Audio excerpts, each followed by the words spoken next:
She was only 9, soaked from the storm, but her eyes didn't waver as she said, "You're my last chance." What she carried wasn't just a lunchbox, it was proof he had a daughter, and someone was trying to erase her. Rain-slicked streets reflected the blur of traffic lights as Gabriel Ward stepped out of the glass doors of his office building, his mind still running through the heated arguments from the boardroom. The air was cold and damp, the kind of weather that seeped into your bones if you stood still too long. And all he wanted was the quiet of his penthouse and a drink strong enough to burn away the day. He adjusted the collar of his tailored coat and stepped toward the waiting car, but a small figure caught his attention from the corner of his eye. She stood just beyond the awning, her dark hair plastered to her forehead, shoes soaked through, clutching something to her chest with both hands. She couldn't have been more than 9. Gabriel slowed, unsure if she was waiting for someone or if she was simply lost. But then she took a hesitant step toward him, her eyes locked on his with a focus far too intense for a child. Up close, he saw that the object in her hands was a dented metal lunchbox, the paint scratched and faded. She stopped in front of him, small fingers trembling slightly as she held it out.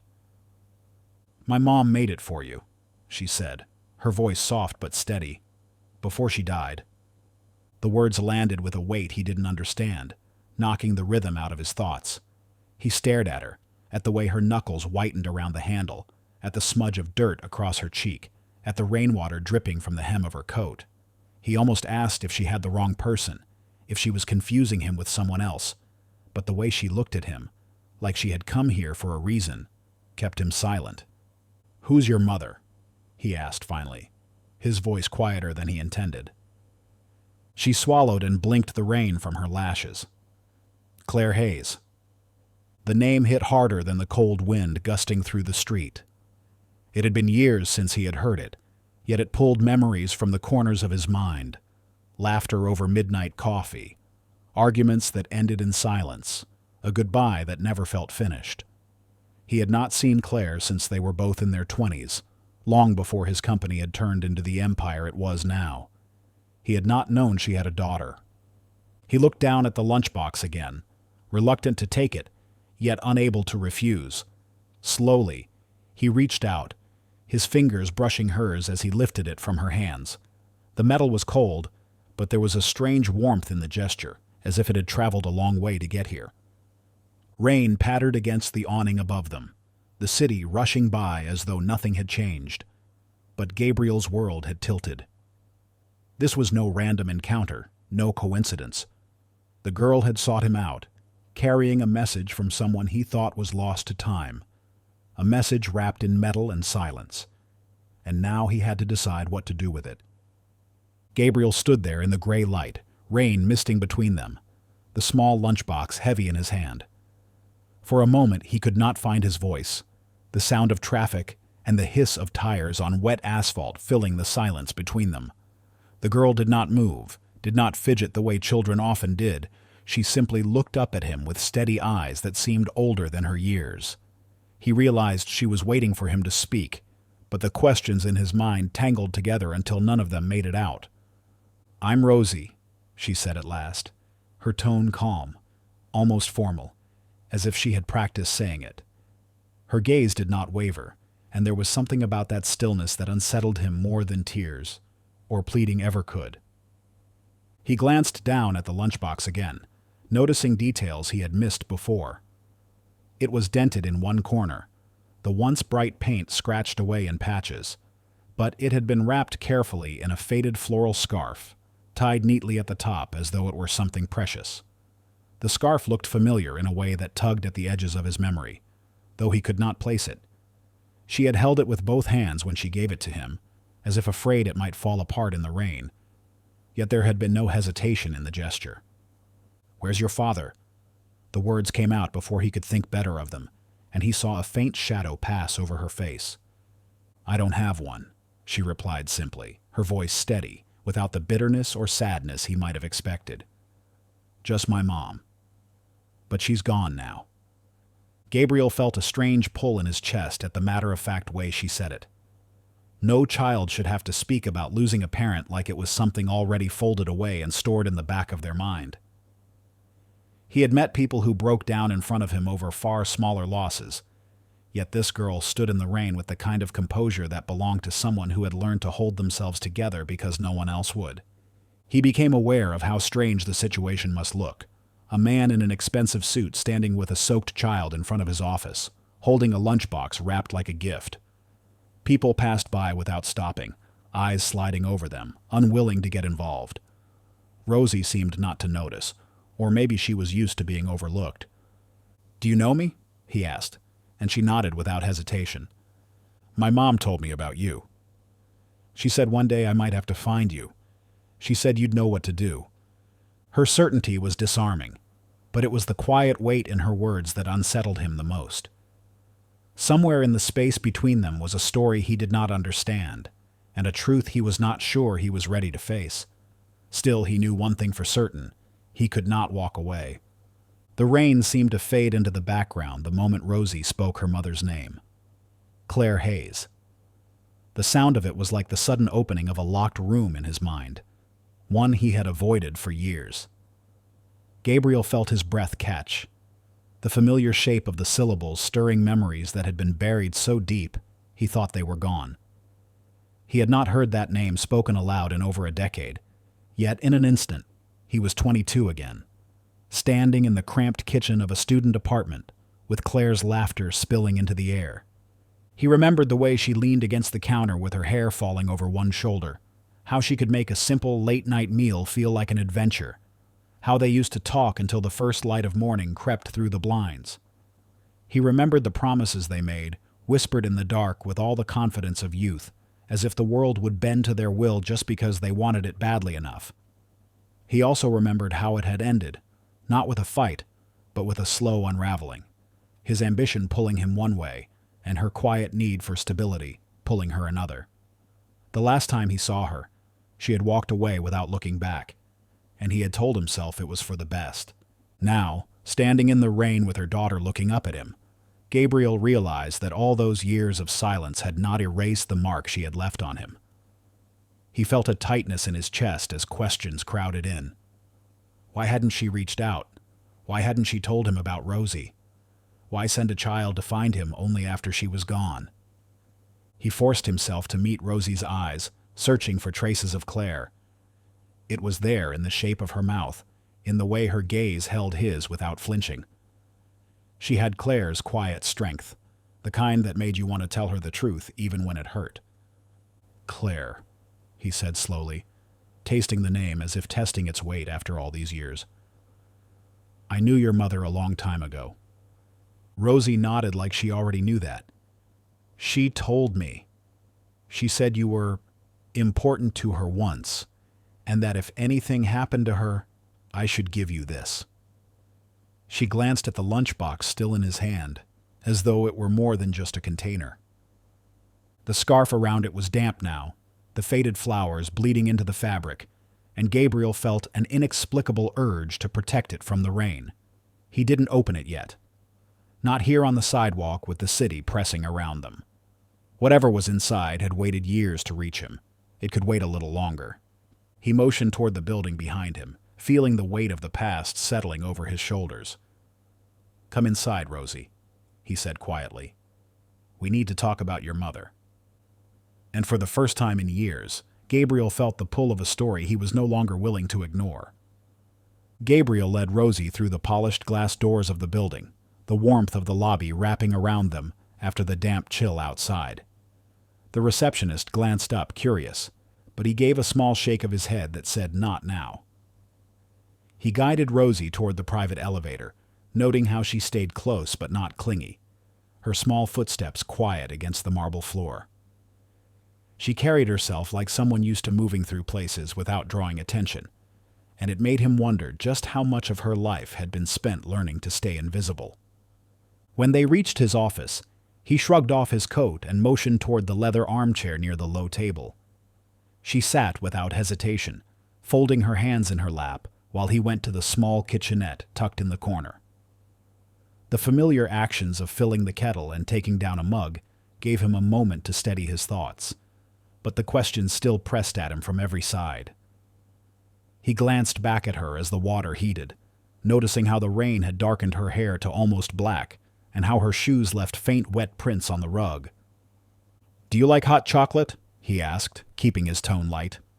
She nodded. "My mom used to make it for me when it was raining. She said it made bad days softer." The simple sentence lodged somewhere deep in his chest.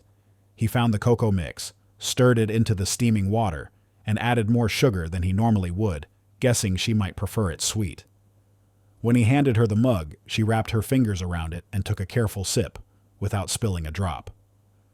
"I'm trying to understand how you ended up here," he said after a moment. "Do you have somewhere else you're supposed to be? Anyone looking for you?" She shook her head. "There's no one else. My mom, she was sick for a long time. She didn't tell a lot of people.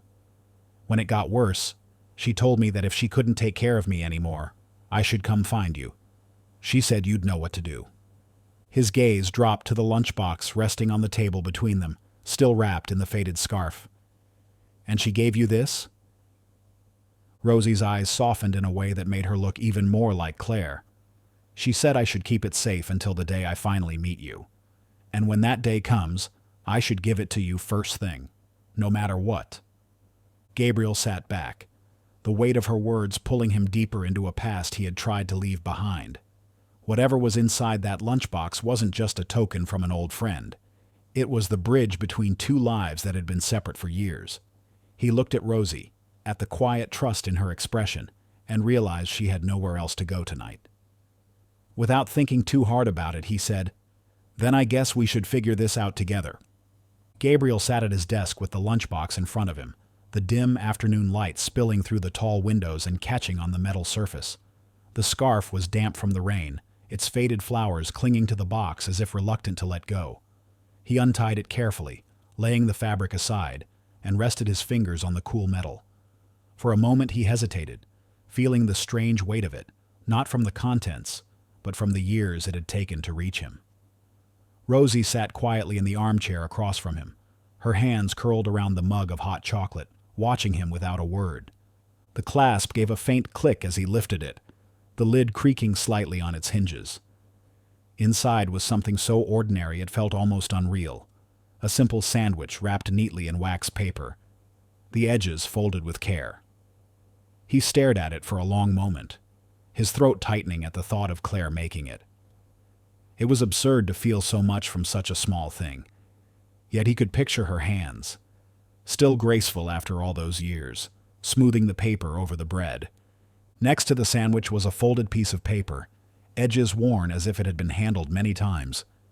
He reached for it slowly, noticing that a small brass key had been taped to the inside of the lid.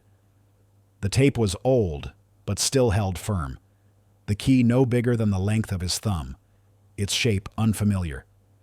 He removed it carefully and set it on the desk, then unfolded the paper. The handwriting stopped him cold. It was hers, instantly recognizable, the same looping script that had once filled letters and notes he used to keep in his wallet. The date at the top made his chest tighten even more. It was written a week before her death. Gabriel read in silence, the words pulling him in. Claire wrote of knowing her time was running out, of worrying about what would happen to Rosie when she was gone. She admitted she had kept the truth from him, not because she wanted to, but because she had been afraid of someone who could hurt them both. She did not name the person, only said he was close enough to Gabriel to know his life, his habits, and his business. The key, she explained, belonged to something she had hidden where only he would think to look, something that would explain everything. She told him she trusted no one else to protect Rosie, that she believed he still had the heart she once knew. By the time he reached the end, his hands had tightened on the paper. He set it down slowly, glancing at the small key and then at Rosie. She was watching him closely, her expression calm, but her eyes searching. He realized she had no idea what the letter said, only that it was important. He folded the letter again and placed it gently back inside the lunchbox. Whatever Claire had left for him to find, it was now part of a truth he could no longer ignore. Gabriel read the letter again, slower this time, letting each word sink in. The rain outside tapped softly against the windows, a steady rhythm that felt out of place against the storm rising in his chest. Claire's handwriting had not changed, each loop and curve as familiar as her voice once was, and it was that familiarity that made the words strike even harder. She wrote his name in the first line, not just as a greeting, but as if she were speaking directly to him after all these years. She told him something he could hardly process in the space of a few sentences. Rosie was his daughter. The confession was not dramatic, no declarations of regret or long explanations, just a simple truth laid bare. She wrote that she had wanted to tell him, had almost done so more than once, but every time she came close, fear stopped her. There was someone dangerous in his life, someone who had made it clear that if she stayed away and kept her silence, she and Rosie would be left alone. She never wrote the person's name, only described them as close enough to Gabriel to know when he traveled, where he lived, and what he valued most. Gabriel's fingers tightened on the edges of the paper, the mention of that danger bringing up a dozen questions. He thought about the people in his life, the ones who had been there for years, the ones he trusted. The idea that someone in that circle could have driven Claire away and kept his own child from him felt impossible, and yet here was Claire's voice on paper, telling him exactly that. She wrote that Rosie had been her greatest joy, that every day she saw pieces of him in her, even though Rosie had never met him. She wanted Rosie to know her father if anything happened to her, but she had been careful to prepare for the moment in a way that would protect them both. That was where the key came in. Claire explained that the key unlocked the truth, something she had hidden where only he would think to look. She told him it was connected to a place they had shared long ago, a place she was certain he had not forgotten. Inside that place, she promised, he would find the answers to the questions she could not write down, for fear they might fall into the wrong hands. She ended the letter with a single request, written in darker ink as if she had pressed harder into the page. "Take care of her, Gabe. She's yours." Gabriel set the letter down slowly, his hand brushing against the small brass key on the desk. He looked across the room at Rosie, who sat quietly in the chair, her legs curled beneath her as she sipped the last of her hot chocolate. She had no idea that her life had just shifted in his mind from being a stranger's child to being his own. The knowledge settled in him like something heavy, but unshakable. Whatever danger Claire had feared, whatever truth lay waiting behind that locked door, he was going to find it. And from this moment on, Rosie was his responsibility. Gabriel leaned back in his chair, the letter resting on the desk in front of him, the small brass key beside it catching the light. His mind spun with the words he had just read, trying to decide whether they were truth or some elaborate manipulation. In his world, trust was a fragile currency, and he had seen more than his share of calculated deceptions. A part of him whispered that this could be a cruel scam, designed to pull him into something dangerous or costly. The story was almost too perfect, a child arriving with a dramatic letter from a woman he had once loved, a hidden key promising answers. He studied Rosie as she sat quietly in the armchair, her small hands folded in her lap now that the mug of hot chocolate was empty. She didn't fidget or look around the room the way most children would in a strange place. Instead, she watched him with calm, steady eyes, not challenging him, but not shrinking away either. It was in those eyes that the first crack appeared in his doubt. They were brown, the same warm shade Claire's had been, and when she tilted her head slightly to the side as she studied him, it was like looking into a memory. It wasn't just her eyes. There were small things, details he hadn't noticed at first. The way she pressed her lips together when she was thinking. The way her eyebrows lifted just slightly when she was curious. The quiet patience in her stillness. They were pieces of Claire, scattered across a face that was younger but unmistakably connected. He found himself remembering evenings when Claire had sat across from him in some crowded cafe, listening to him talk about his big plans, her chin resting lightly on her hand, her gaze steady. Rosie had that same way of being present, of listening without interrupting. He shook his head slightly, as if to clear it, and reached for the key. It was cool in his palm, the metal worn smooth from years of being handled. He thought about the place Claire had mentioned, somewhere only he would think to look. If this was a scam, then whoever was behind it had gone to extraordinary lengths to make it convincing. But if it wasn't a scam, then every minute he spent doubting was a minute he was leaving her truth locked away. Gabriel stood, slipping the key into his pocket. Rosie's eyes followed him, not questioning, just waiting. "We're going to see where this leads," he said, his voice low but certain. He didn't tell her what he was thinking, didn't admit that he was testing both the key and her story. But deep down, he knew that even if the lock turned and revealed nothing but dust, some part of him already believed her. Because no matter how much his mind warned him to be cautious, his heart was telling him something he couldn't ignore. This girl was Claire's, and that meant she was his. The storage facility smelled faintly of dust and concrete, the kind of scent that clung to things left untouched for years. Gabriel had not been here in over a decade, not since his life had shifted from cramped apartments and hand-me-down furniture to penthouses and boardrooms. The fluorescent lights hummed overhead as he walked down the narrow corridor, the small brass key in his pocket feeling heavier with every step. Rosie trailed beside him, her gaze moving over the identical metal doors as if trying to guess which one held the answers.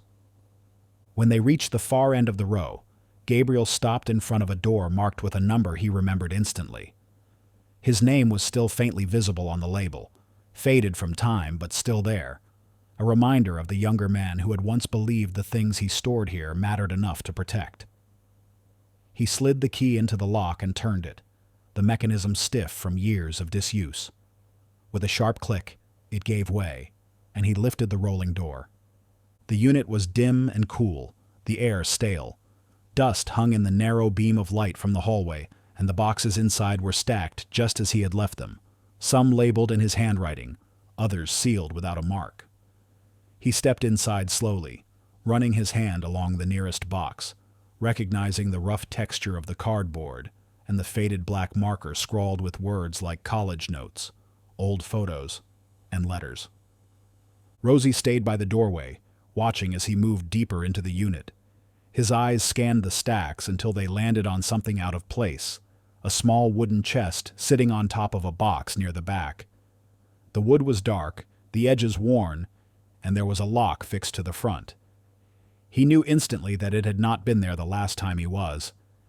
Claire must have placed it here after they had parted, knowing he would eventually find it if she left him the means. He crouched in front of it, brushing a thin layer of dust from the lid. The key in his pocket seemed almost to warm in his hand as he pulled it free. Rosie stepped closer, her expression unreadable but intent. Gabriel slid the key into the lock, the fit exact, and turned it.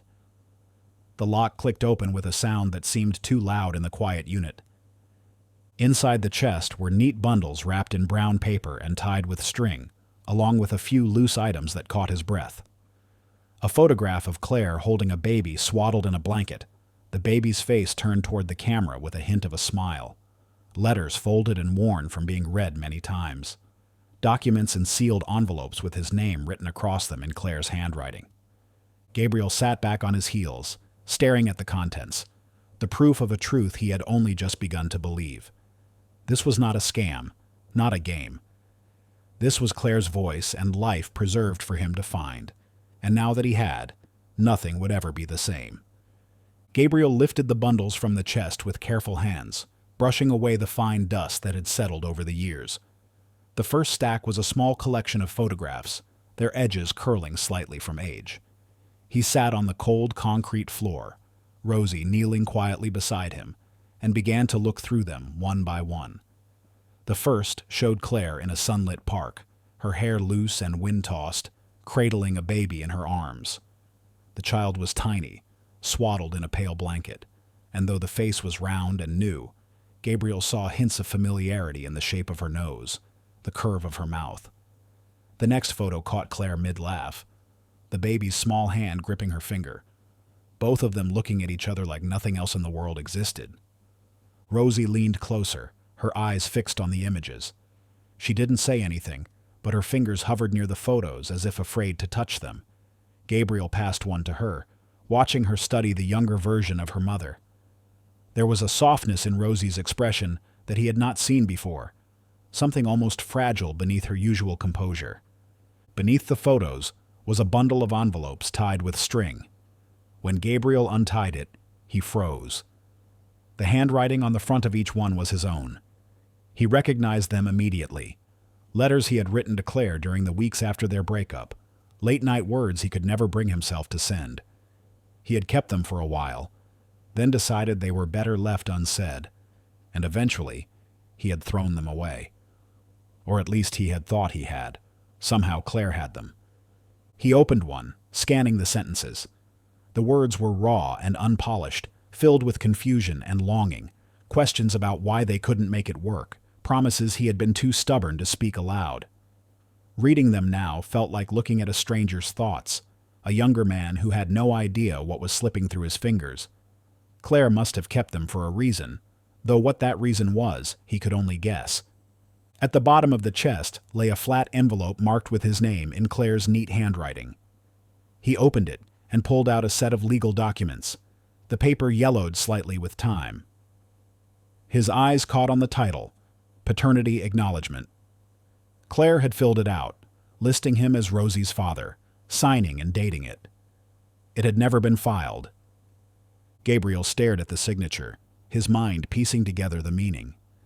She had been ready to tell the world, ready to put his name on paper beside Rosie's, but something had stopped her. He thought again of the letter she had written, the warning about someone dangerous, someone close to him. Maybe filing this claim would have put them both in harm's way. He placed the documents back into the envelope and closed the chest, his thoughts heavy. The proof was here, undeniable. Rosie wasn't just Claire's daughter. She was his. And no matter what dangers Claire had feared, he knew one thing for certain. He would protect her now, whatever it took. The city lights glittered beyond the tall windows of Gabriel's penthouse, the hum of distant traffic muted by the thick glass. Rosie had fallen asleep on the sofa, curled beneath a blanket Josephine had found in the guest room, her small face relaxed in a way it hadn't been all day.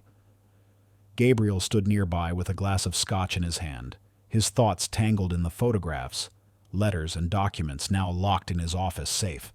The truth weighed heavily, but there was a strange steadiness in knowing it. Rosie was his, and no one could change that now. The knock at the door came just after 9. It was firm but unhurried, the kind of knock that expected to be answered. Gabriel set his glass down and crossed the marble floor, opening the door to find Andrew Miles standing there in a tailored gray suit, his expression pleasant but sharp around the edges. "Hope I'm not disturbing you," Andrew said, stepping inside without waiting for an invitation. "I heard about, well, the new situation. Thought I'd check in." Gabriel closed the door slowly, his eyes narrowing slightly. He hadn't told many people about Rosie. Only a few trusted contacts knew she was here at all, so the fact that Andrew was aware made something cold stir in his chest. "News travels fast," Gabriel said, keeping his tone neutral. Andrew smiled faintly. "You know how it is. People talk. I just wanted to make sure you're handling everything. A sudden arrival like this, a child showing up out of the blue, it's a lot to take on, especially for someone in your position." Gabriel watched him carefully, noting how Andrew's gaze flicked toward the living room, where Rosie's small form lay still under the blanket. His voice was casual, but there was an edge beneath it, an almost imperceptible hunger for details. "She's asleep," Gabriel said, stepping subtly to block Andrew's view. "And yes, it's a lot. But I'll manage." Andrew's smile widened a fraction, though it didn't reach his eyes. "Of course. Just be careful. People might start asking questions. About her, about where she came from, about her mother. Questions you might not want to answer." It was meant to sound like concern, but Gabriel heard the probing in it, the fishing for information. He remembered Claire's warning in her letter, the danger she had feared, the fact that it came from someone close enough to know his life. "Is there a reason you're so interested, Andrew?" Gabriel asked quietly. Andrew lifted his hands in mock surrender. "Only looking out for you, old friend. You've worked too hard to let anything unexpected complicate things. They stood in silence for a moment, the city lights casting long shadows across the floor. Gabriel forced a polite nod, ushering him toward the door. I appreciate your concern, but I've got it handled. When the door closed behind him, Gabriel's jaw tightened. Andrew's questions hadn't been about care or curiosity. They'd been about control. And for the first time, Gabriel began to wonder if the danger Claire had warned him about had been standing in his office for years. The next morning, the penthouse was unusually quiet.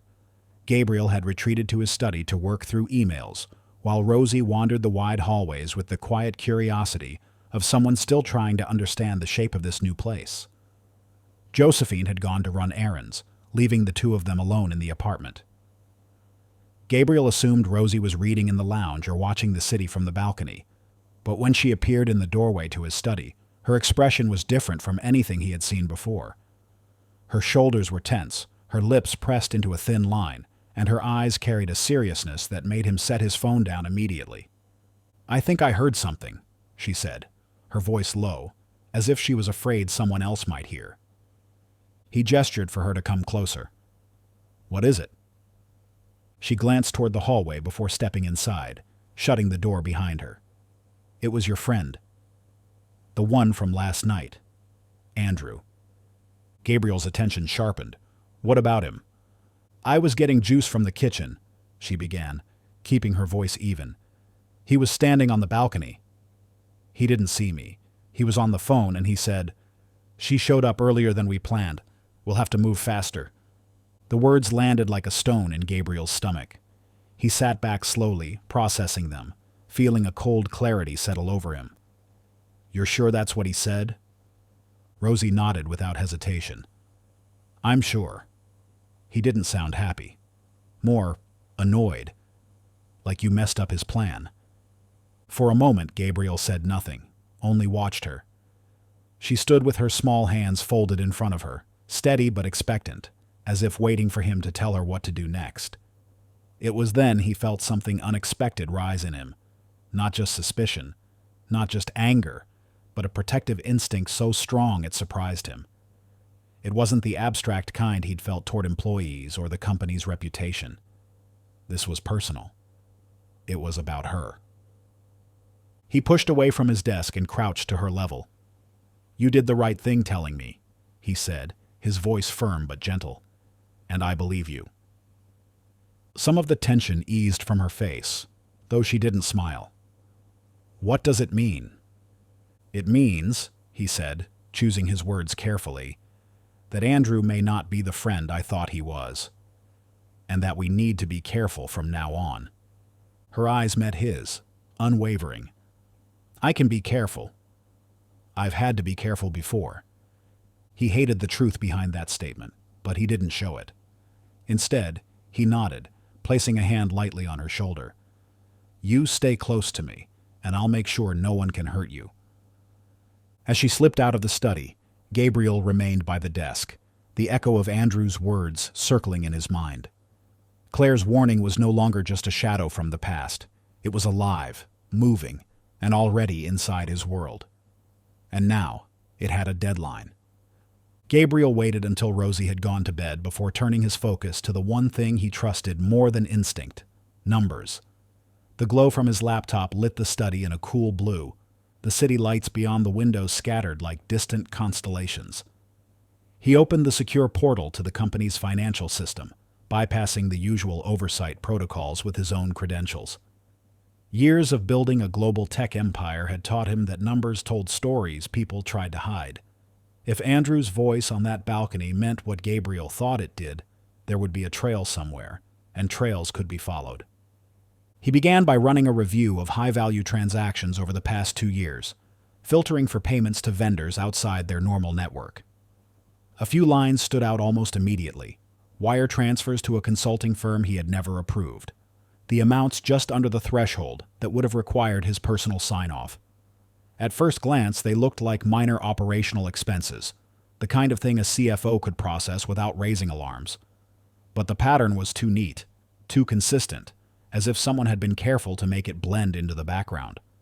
Gabriel dug deeper, tracing the payments through their registered addresses. What he found was a hollow shell, a company with no employees, no website, nothing but a mailbox in a building that rented out space by the hour. From there, the money moved into a private account under yet another false name. He cross-referenced the dates against public records, his eyes narrowing when the matches began to appear. Claire's medical records were not in his system, but hospital billing dates were public enough to find. The first payment to the shell company had been made within days of her initial hospitalization. Every month after that, another payment appeared, almost to the day, each one routed through the shell account before disappearing into the private one. The amounts varied, but they matched the estimated costs of her treatment. It should have brought him some comfort to know she had been able to afford care, but the implication twisted in his chest. Someone inside his own company had used corporate funds to pay Claire's bills, not out of kindness, but in exchange for something. And if Claire's letter was to be believed, that something had been her silence about Rosie, and about him. Gabriel sat back, the cursor blinking in the empty search bar, the proof forming into a shape he could no longer ignore.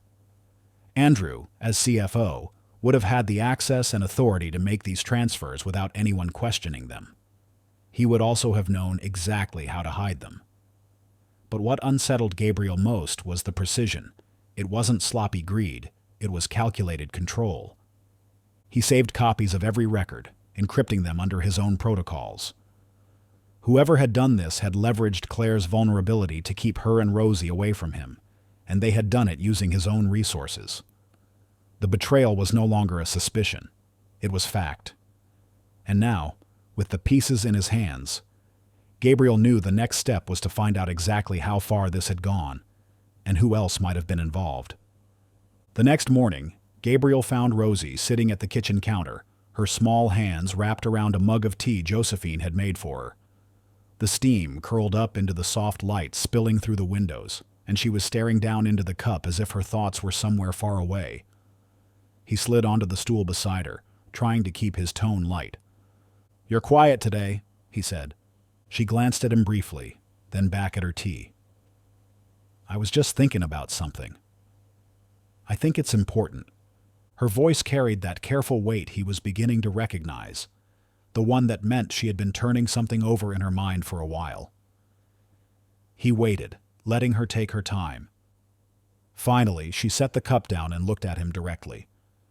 "There was this man who used to come to our apartment before my mom died," she began, "always in a gray suit. He came a lot, maybe once or twice a month. He didn't talk to me much, but I saw him. He never stayed long. He'd go into the kitchen with my mom, and when he left, he always had an envelope in his hand. Sometimes more than one." Gabriel felt a coldness work its way through him. "Did your mom ever tell you who he was?" Rosie shook her head. She never used his name. But after he left, she'd sometimes sit at the table for a long time, just staring at nothing. She looked tired. Sad, but not the kind of sad that comes from bad news. More like she had made a choice she didn't want to make. He kept his voice calm even as his pulse picked up. "And you're sure about the envelopes?" "Yes," she said without hesitation. "I remember the way he'd tuck them into his jacket before leaving. And the way my mom would always lock the door after him and check the window like she was making sure no one else was there." Gabriel leaned forward slightly. "Do you think you'd recognize him if you saw him again?" Rosie didn't answer right away. Instead, she reached for her backpack and pulled out a folded piece of paper. When she spread it out on the counter, Gabriel saw it was a glossy company brochure, one of the ones printed for shareholder meetings. His eyes were immediately drawn to the center photo, a formal group shot of the executive team. Rosie pointed to a man near the edge of the image. "That's him," she said simply. Gabriel's stomach tightened. The man she was pointing to was Andrew Miles. She went on, her voice steady. "I saw this when Josephine was organizing some papers. I didn't know his name before, but that's the gray suit man. He's the same one who came to our apartment all those times. I'm sure of it." Gabriel studied her face, looking for any trace of doubt, but there was none. The picture was clear now, sharper than he wanted it to be. Claire hadn't just been pressured by someone close. She had been visited, repeatedly, by his own CFO. And each visit had left with her a little more trapped, and him a little more in the dark. Gabriel waited until Rosie had gone to her room before opening his laptop in the study. The soft hum of the city at night filtered through the windows, but his focus was locked on the lines of data scrolling across his screen. He had already traced Andrew's unauthorized payments to the shell company, but now he wanted to see where those funds went next. It didn't take long to find the link. A quiet but steady transfer of large sums into accounts held by a private equity group. At first glance it looked legitimate, but a deeper search revealed the group was a front for one of his biggest competitors, Apex Dynamics. Gabriel sat back, the name heavy in his thoughts. Apex had been circling his company for years, sniffing for weaknesses. They had tried to poach his clients, undercut his bids, even lure away his staff. A hostile takeover was not an impossible move for them, but the idea that his own CFO could be working with them turned his suspicion into a hard knot of anger. The deeper he dug, the more the pattern became clear. The payments from his company, funneled through Andrew, were essentially buying Apex time and leverage. And Claire's name began to fit into the picture like a jagged puzzle piece. Hospital bills had been covered not out of generosity, but as part of an arrangement. Gabriel found notes in Andrew's encrypted files, brief phrases that meant little on their own, but together told a story. Hayes secured, one read. Another, asset compliant. He didn't need a manual to decode it. Claire had been pressured into keeping her distance from him, and the cost of that silence had been paid in monthly installments. They had bought her compliance the same way Apex bought controlling shares, in increments quietly, until the victim realized too late what they had lost. The realization burned in his chest.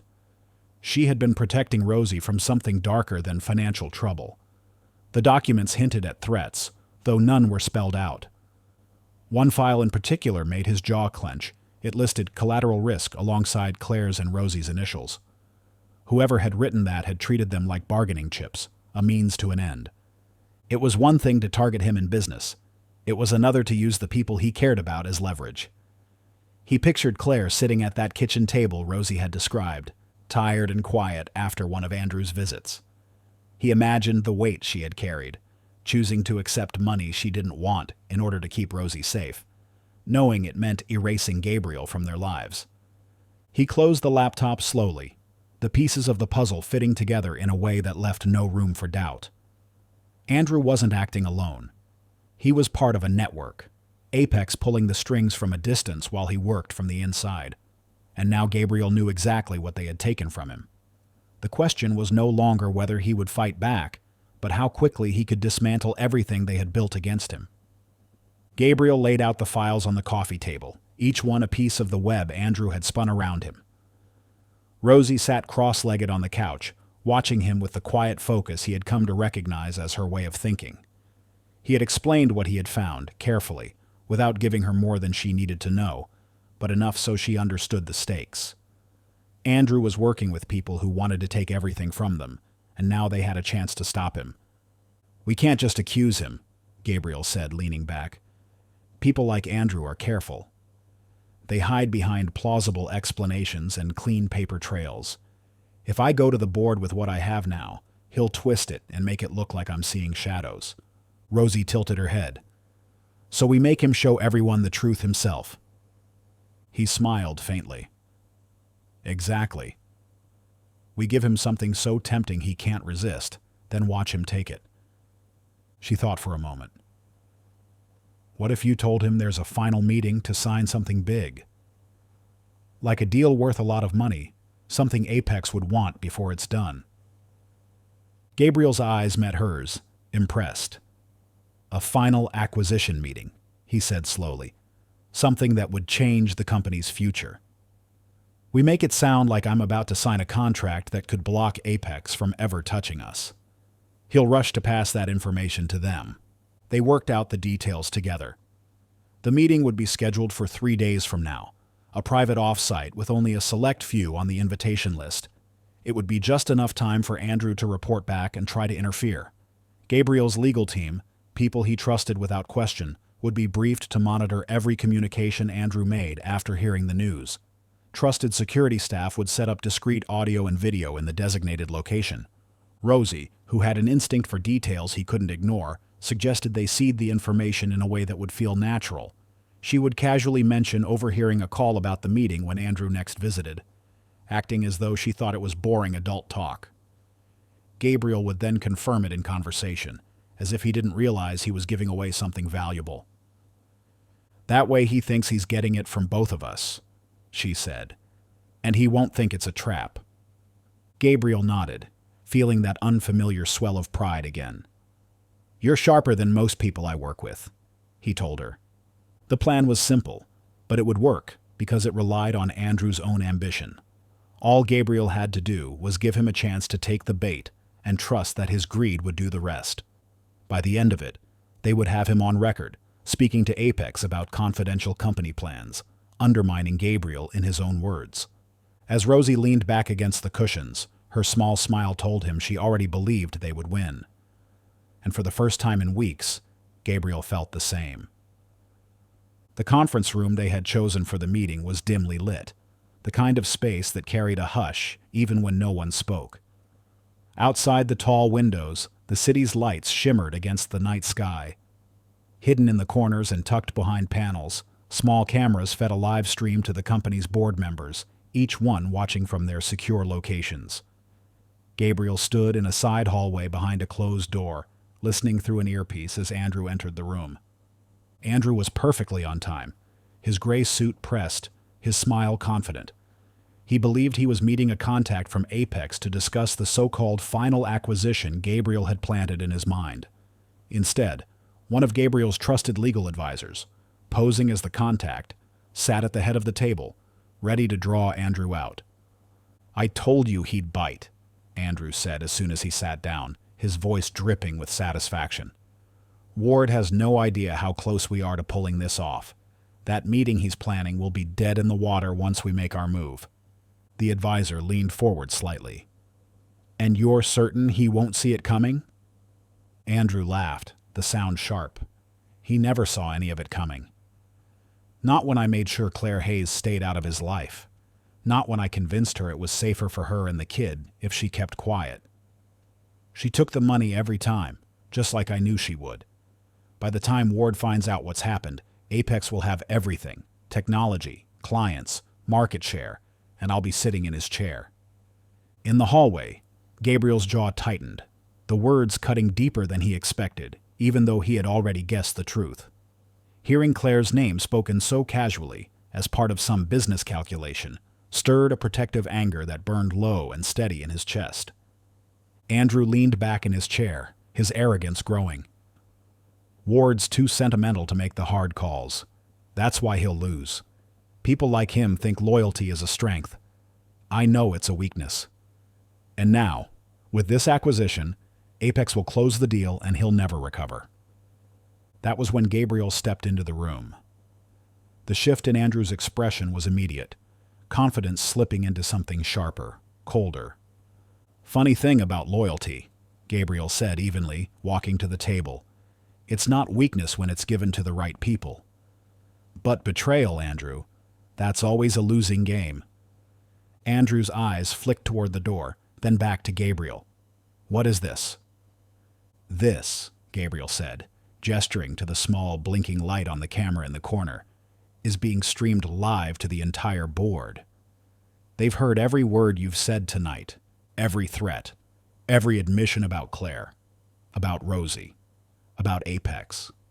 For a moment, the room was silent except for the faint hum of the cameras. Then Andrew's composure cracked, the calculation in his gaze turning to something closer to panic. Gabriel held his stare, knowing the game was over. This was the night Andrew had trapped himself, and there was no way out. The next 48 hours moved quickly, as if the moment Andrew's words were broadcast to the board, the rest of the world began catching up. Security escorted him from the building that same night, his protest doing nothing to change the fact that his betrayal had been witnessed by the people whose trust he had spent years pretending to earn. By morning, federal investigators had arrived with warrants, digging into every shell account, and every connection between Andrew and Apex Dynamics. His arrest was quiet, almost anticlimactic, but the damage to his reputation was instant and permanent. Gabriel had no time to savor the victory.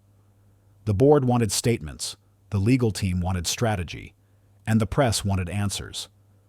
Word had already leaked that a child was involved in the scandal, and reporters were gathering at the company's headquarters and outside his penthouse, hungry for a story. Rosie watched from the balcony as camera flashes lit the street below. She didn't say much, but Gabriel saw the question in her eyes. This was a world she had never been part of, and now it was pressing in on her from every angle. That afternoon, Gabriel stood at the podium in the main press room, the lenses of 100 cameras aimed at him. He spoke clearly, outlining the facts of Andrew's actions, the attempted takeover, and the partnership between him and Apex. He made no effort to hide his disgust, but he kept the focus on the truth rather than the drama. And then, without letting the press steer the conversation, he made the announcement that mattered most. There has been speculation about the identity of a young girl connected to this case, he said, his voice steady. Her name is Rosie Hayes, and she is my daughter.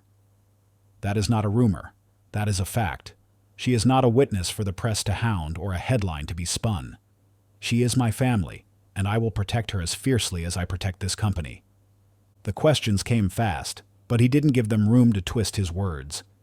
He refused to talk about Claire beyond acknowledging her as Rosie's mother, refused to give the story any more personal details than necessary.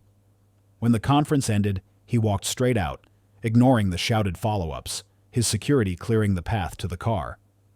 Back at the penthouse, Rosie was in the living room with Josephine.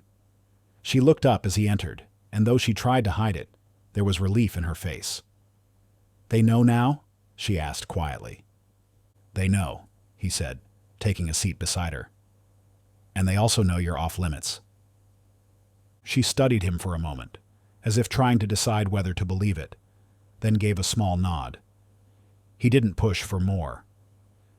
It was enough to see that some of the tension had left her shoulders. That night, as the city settled into darkness, Gabriel stood by her bedroom door, watching her drift into sleep. He thought about how much had changed in such a short time, and how, for all the years he had spent building his empire, this was the most important thing he had ever claimed. Rosie wasn't just his daughter by blood, she was his daughter by choice, and that choice was one he would make every single day. Weeks later, the storm of headlines had faded to a low hum in the background. Apex Dynamics had withdrawn their attempt at a takeover. Andrew was still in custody awaiting trial, and the company's board had closed ranks around Gabriel, their confidence in him stronger than ever. The penthouse felt calmer too. The constant tension of the past few weeks had been replaced with a new rhythm, one built around school drop-offs, shared dinners, and quiet evenings. Rosie had her own room now, painted in colors she chose herself, and her laughter could be heard echoing through the halls in moments Gabriel never would have imagined a month ago. In his office, the space that had once felt like a fortress of work had shifted into something warmer. The desk still held the sharp lines of a man who ran a multi-million-dollar company.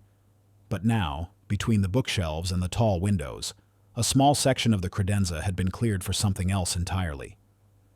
The lunchbox sat there, its metal still dented, the faded floral scarf folded neatly beneath it like a cushion. Next to it was a framed photo of Claire and Rosie, one of the images Gabriel had found in the chest at the storage unit. Claire was holding Rosie in her arms, her face lit with the kind of smile that seemed to exist for that moment alone. Gabriel had placed them side by side deliberately. The lunchbox had arrived in his life as a message from the past, something he didn't understand at first. But now it was more than that.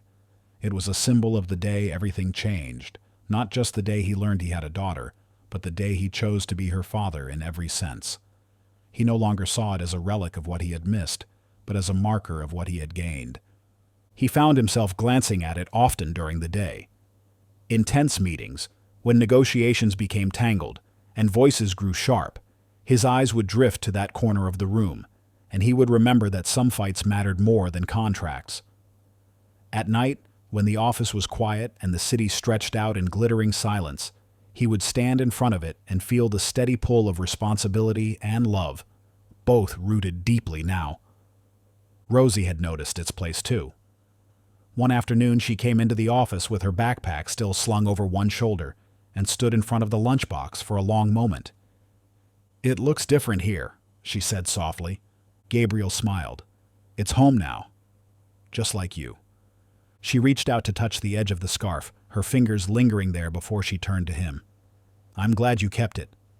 "So am I," he said, and meant it. When she left the room, Gabriel returned to his desk, the faintest trace of her small handprint left in the scarf's fabric. The lunchbox would never again be just an object from a life that had slipped away. It would always be the reminder of the moment a door opened, of the day a stranger became his daughter, and of the choice he made to never let her go. If this story moved you like it moved us, don't forget to give it a like. And if you want more stories like this one, hit subscribe. We'd love to have you with us.